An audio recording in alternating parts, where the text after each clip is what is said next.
all for being here. We are glad you're here. We're glad wow, for a study session, this is a hefty crowd. We're glad you're all here. Thanks for being here. It is 5:32 on Thursday, the 5th of December. We are meeting in the boardroom on Legacy Campus. And Roger Pulsifer, we'll start with roll call, beginning with Brian. Brian Chambers, board member. Randall Bagley, board member. Terry Rhodes, board member. Chris Corcoran, board member. Jared Black, business administrator. Jeff Nielsen, board member. Roger Pulsifer, board member. Kathy Christiansen, board member. Todd McKee, superintendent. Thank you for being here. The Roger Pulsifer will lead us in the pledge and the mission statement. Please rise. I pledge allegiance to the flag. Next up we have Brittany Foster and Ashley Addis talking about a sensitive materials appeal at the district level. All right, so we had we've had a few books in our libraries be challenged for sensitive materials, and two of those books we've received an appeal from parents for us to bring to the board for you to reconsider our committee's decision. So I believe all the appeal has been shared with you, as have all of the documents from the committee work. So we thought we would share with you how the reviews took place, and then answer any questions you guys have. Great, thank you. So I'll let Ashley talk about it, because she's the one that's handled most of the committee work. So we received the two that are in question that are being appealed right now, the decision. We received those requests over the summer.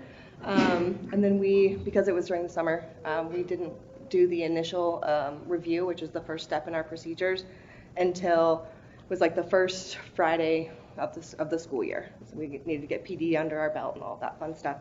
But we did an initial review for plausibility. For I Know Why the Caged Bird Sings by Maya Angelou, and for The Handmaid's Tale by Margaret Atwood. Those are the two that are being appealed.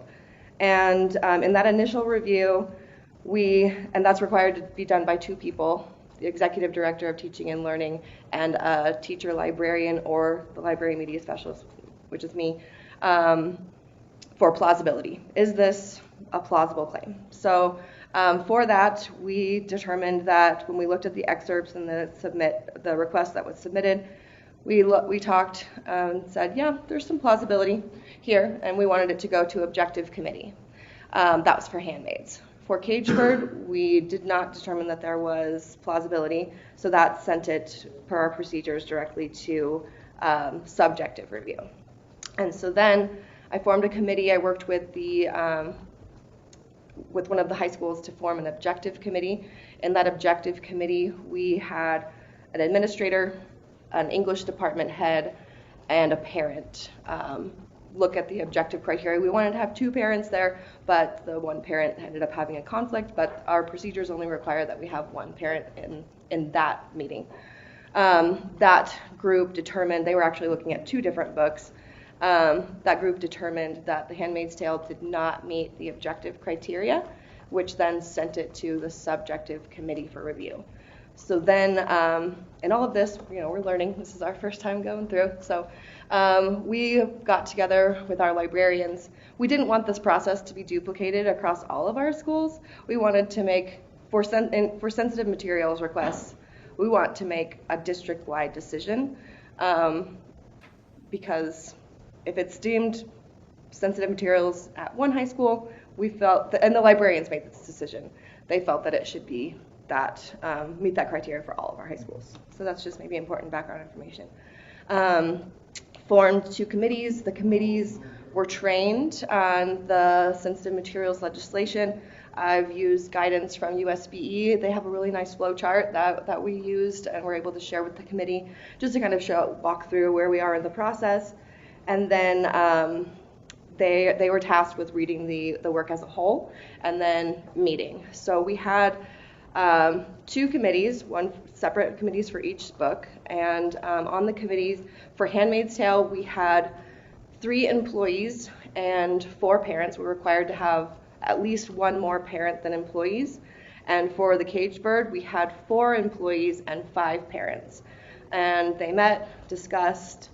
Actually, many of the parents complimented the process after and saying, I'd be involved in this again. This is well organized. And anyway, so the result of the committee's vote, I guess, it doesn't have to be unanimous, but I guess majority rules, but in both committees it was unanimous that it did not meet the criteria for subjective sensitive materials. And so then I notified both requesters, and then now both requesters of those have now submitted an appeal to the board. So what questions do you have? So I think when you presented to the board leadership, Yeah. did you say that both of those books will not be in the middle schools? No. They're only going to be in the high schools? Caged Bird was in the North Cache. It's obviously, it's not a new book. We'll just say that. And so it had been in North Cache, and I think probably it had been there since it was maybe a 9th grade center or maybe an 8-9 center. Anyway, the committee did make the recommendation or set the criteria that it only is appropriate for circulation or on the shelf in the library at the high school level. So yeah. Thank you for reminding me to say that. Were these books required reading in classes, or were they just available in the? Great question. No, they're just available for choice reading in the library. Okay. How often are these books checked out? You know what, to be quite honest, not that often. There's not your average high school kid is not looking to pick up my Angelou, but we do have to serve a wide variety of interests and reading skills. We've got kids that are taking AP literature.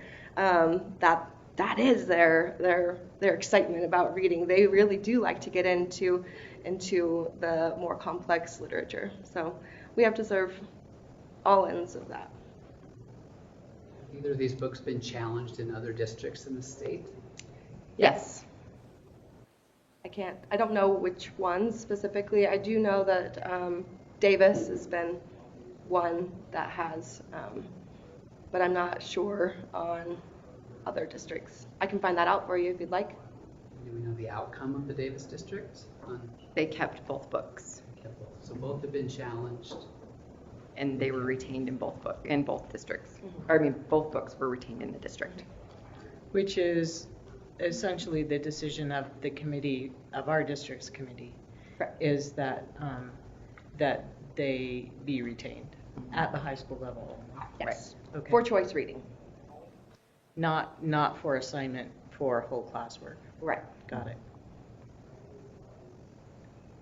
How are parents and teachers invited to participate in this committee? How is that committee's process determined? Yeah, great question. So our librarians have each individually had book review committees. Usually they'll use their community council or some combination of community council and interested parents.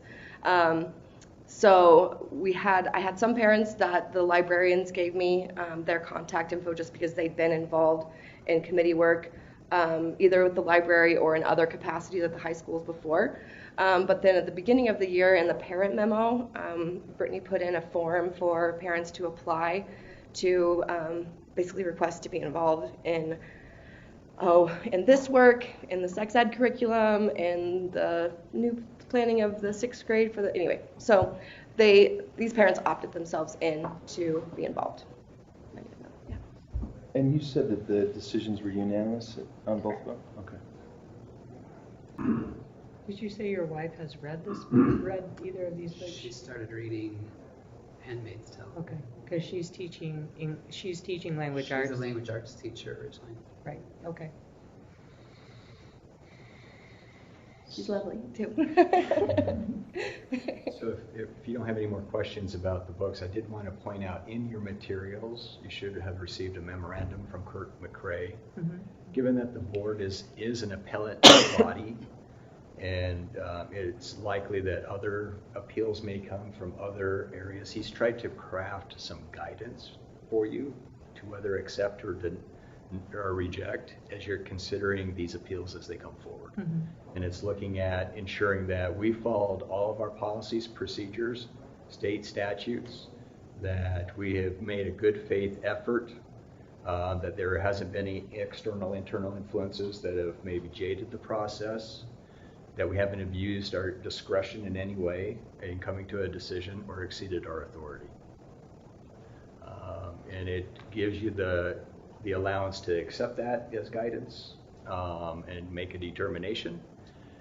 If you feel like we have maybe overstepped in any of those areas, you could take this on yourself, or you could simply turn it back to the district. We could form new committees and go through that process again as fact-finding. So I just want to clarify that for the board. I know that this is a new process, and thinking about your role as an appellate body.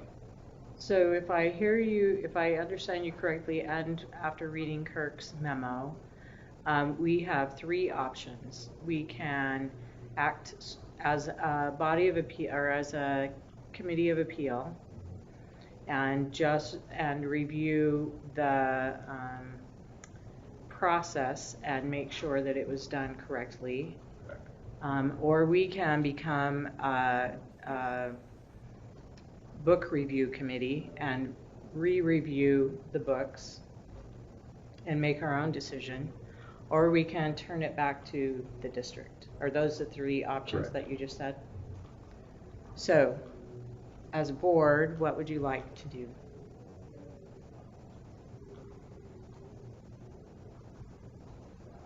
Do you want to re-review the books yourselves? It sounds like there's been pretty thorough review Yeah, I think. already. I don't know if it's necessary. Do you want the district to put together another committee to re-review it? I don't think they need to do that again. So that leaves us to the last item, the last possibility, which is that we just become a board of appeals, and then at our next meeting, after reading through all of the information, then we will come to a decision about whether the process was followed correctly, and the 6 or 7 questions that Kirk put in his memo that we need to make sure that we can answer in the affirmative, that everything was followed properly. So is That's that what I would lean towards. okay? Anybody? You're exceptionally quiet. Complimenting me on that? Gratified? No. No, You just look like you're thinking very deeply, and so I'm interested. yeah, I mean, to I hear think what- as an appellate panel, the issue is were the guidelines of the legislation not followed in some way? I mean, in other words, is there grounds based on how the procedure was followed? And so I just completely concur with everybody, because that really is the question. I mean, I think that's why it's not that great of an idea to re-review, because that's what an appellate body does, is it just tries to ensure that the law was followed, basically. And so the grounds for the appeal should point out why they feel like the procedure wasn't followed, and that's what we should be weighing, not the decision of the the review panel itself, if that makes sense. Mm-hmm. Totally. Randall, any thoughts? No, I agree completely. Yeah. Okay. So then I have heard from each of you that you want to act as an appellate body, and we will do that at our next meeting, which will be our business meeting on the 19th. Correct? Awesome. Okay. Great. Thank you both for coming to present that to us. We appreciate your work. Thank you. Thank you.